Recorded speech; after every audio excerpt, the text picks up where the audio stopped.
TIFU by asking my partner to stop eating his own after X. F23, they've been in a relationship with this guy, M33, for like a year. When we started dating, after a month of getting to know each other, we went to his place and did the deed. Enjoyable experience overall. But, after he was done, he removed the condom and, with very expert gestures, proceeded to drink his junk right out of it. I was shocked and confused. In my head I was like, you man, WTF?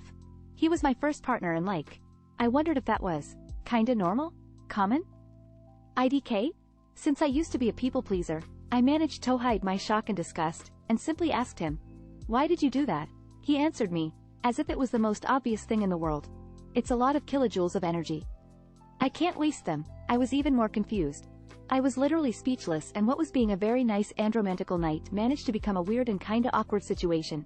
To make things worse, he even stated in a very dramatic tone, I will never allow anyone to eat my semen. He said that like his junk was something precious. Like, if someone would ever get access to that, it was like being able to steal his soul. IDK, it made no sense. And also, dude, nobody here is trying to steal our precious BTW, he wasn't drinking his in a kinky or erotic way or IDK, he did it like it was an extremely serious and important deal. Why drinking our own must be so dramatic? We kept dating for several months, and every time we had every single time, he did the same thing. I started to become very concerned, since usually inside the condoms there's usually some lube, I guess? He even complained about the bad taste of the lube or the latex the condom was made of. The taste of his own somehow didn't bother him at all. Good for him. And even if usually lube is not that toxic, I think that consuming a small amount but very often may not be the healthiest habit. Also, his breath right after this ritual almost made me throw up all the times, since he even refused to brush his teeth afterwards. I didn't chew, I swallowed it in one gulp, so I don't need to brush my teeth. Ew.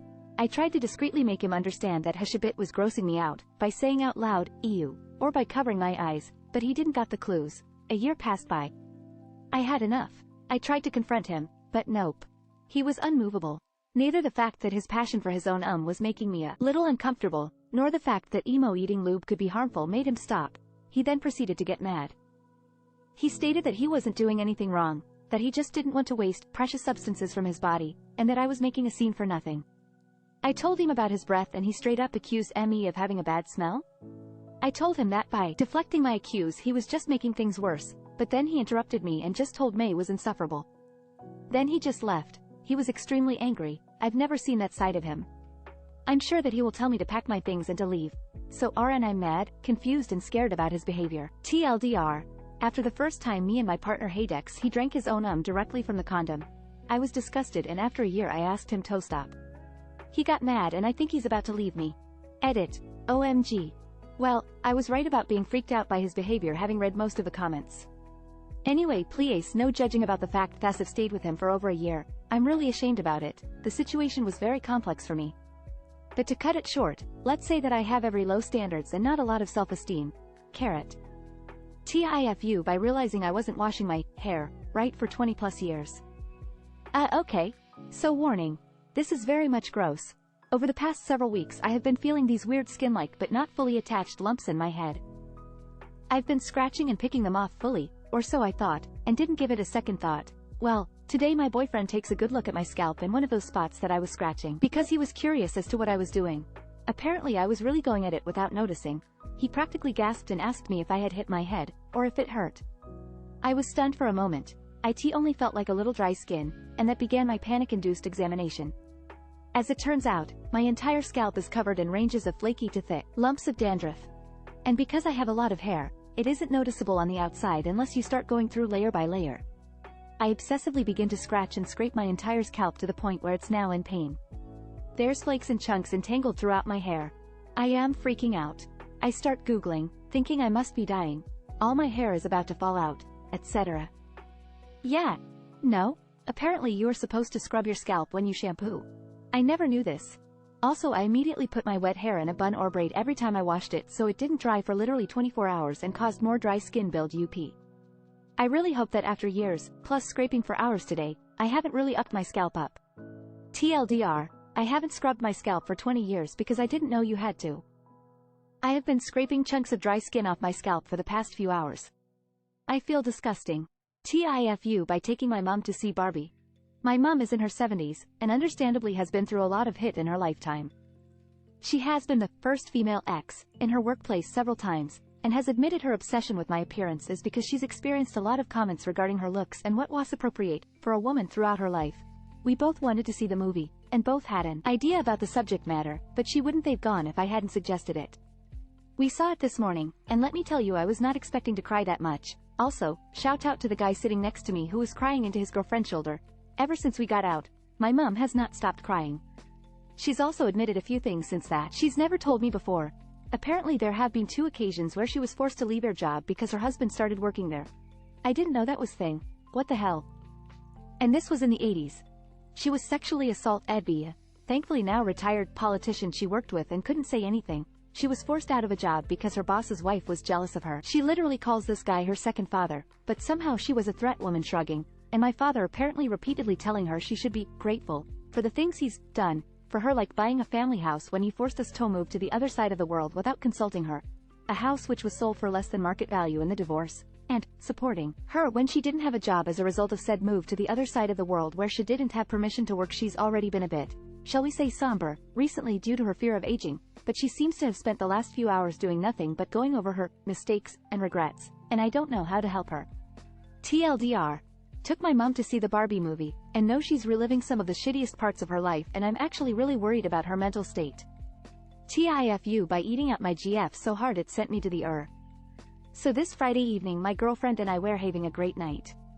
We were in the middle of having X and I was all the way downtown and determined to make her I suddenly felt a teeny tiny snap or crack in my jaw and thought absolutely nothing of it. There was barely any pain. I didn't even consider it worth mentioning at the time. When we finished, we went to bed excited for the rest of the weekend. Saturday was also fine for the most part. We did a bunch of shopping in preparation for a camping trip this upcoming Wednesday. I needed comfy shoes for walking around on mud and rocks, so I purchased some bright orange Crocs and joked that wearing them is effectively an advertisement that I was taken. We had ramen for lunch. Maybe I didn't notice any pain during lunch because I had soup, but when I got home and had a solid snack I suddenly felt intense pain on the left side of my face. I could no longer bite down on my back teeth either. I told my GF that I first felt something the other night and she half-jokingly apologized and said it was probably worth it. The pain remained on Sunday but I had to work. It mostly hurt while I was eating, so talking all day wasn't too bad. I managed to slowly eat a banana for breakfast by mushing it against the roof of my mouth with my tongue. I had a beer for dinner. Today's Monday and it's getting progressively worse. I was scrambling all day to see a doctor at various walk-in clinics but ultimately managed to get a last-minute appointment with my family doctor. His diagnosis is that it's probably welling around my TMJ and that it's unlikely that my jaw is dislocated, so he prescribed some painkillers and set me up for scans throughout the week. He also unnecessarily thanked me 4 times for sharing why I think this happened, tried to mime out what a jaw looks like when it's all over Aussie for his own benefit, and then reassured me the office wasn't being recorded. When I got home and ate some pho, I realized the pain was continuing to creep up despite the painkillers. So I am sitting 2+ hours in the now and not going home unless a doctor fixes my jaw or confidently breaks the news that I need to be on a liquid diet for the next couple weeks. My GF is talking to her friends and they're already saying that if I die, at least I died doing what I loved. They are calling me a hero. My camping trip is likely cancelled. Sad face. TLDR. Ate puss too hard. Jaw felt destroyed next evening. Now I am bored and waiting in the My GF is with me to keep me entertained in a NSFW kind of way. Edit. It was a long 12-hour wait in the After I spoke with the doctor, they confirmed that TMJ is likely the cause and recommended that I see a dentist for x-rays instead of going to a medical imaging facility or doing x-rays there. Nothing else offered or gained from this grueling hospital stay. At least GF and I passed the time by playing gin and making this post. On the upside, maybe it was going 16 hours plus without trying to eat solids, but after this hospital overnighter I feel like the pain has significantly improved. Maybe I was a bit overeager to go to the but without any prior history of this, suddenly finding that I couldn't eat solids was a huge shock. Anyways, I will be looking up physio exercises for me jaw and TMJ specifically, booking a dentist appointment, and will keep taking the anti-inflammatory pain meds that my doctor prescribed earlier. Thank you all for reading. Your comments reassured me sometimes, worried me other times, but most of all made me laugh. TIFU by eating fast and being mistaken for a convict. So of course this was a month ago, but I recently just got out of the US Marine Corps, and moved to Australia to live near family while I complete a degree with the GI Bill. Anyway, I was out in town meeting with some potential employers and had been busy all morning and afternoon, so I found myself getting a real late lunch at this small Japanese joint that was pretty busy. Being ex-infantry, old habits tend to die hard.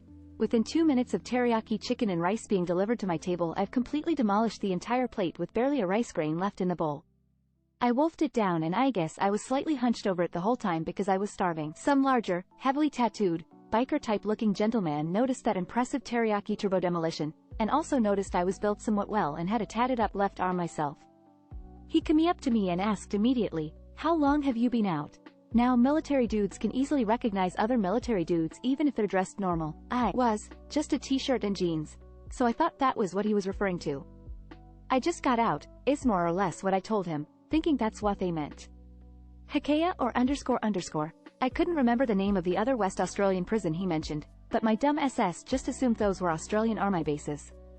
"Nah, Camp Lejeune in the States," I told him. At that point his eyes opened wide and he was telling me that I was hard hit, which is what began to confuse me because as far as I was concerned Lejeune was nothing special. Just a big multi-purpose base. I was initially like, huh. Anda clarified it's because I was in America. He hadn't used the words jail or prison to any extent in the conversation yet, and he even sat down to chat with me. We kinda had some small talk about how the transition is hard and so is readjusting your habits and language to be society friendly, and sure enough he finally asks what I was in for. Assuming he meant my MOS, I just went, "Oh, infantry." "What so kids?" We kind of just looked at each other after that, me confused at the stupidity, him in disgust. I clarified that's what they called grunts, and then it finally comes up that he was talking about what I was in jail for, to which I answered I'd never been, and we both had a bit of an awkward, oh hit moment and laughed it off like dumbses. We both apologized for being stupid and went our separate ways. TLDR, ex-con thought I was also an ex-con because he ate teriyaki chicken a bit quickly. Took both 04 dumb asses way too much conversation to figure out I wasn't a con, and he wasn't a vet.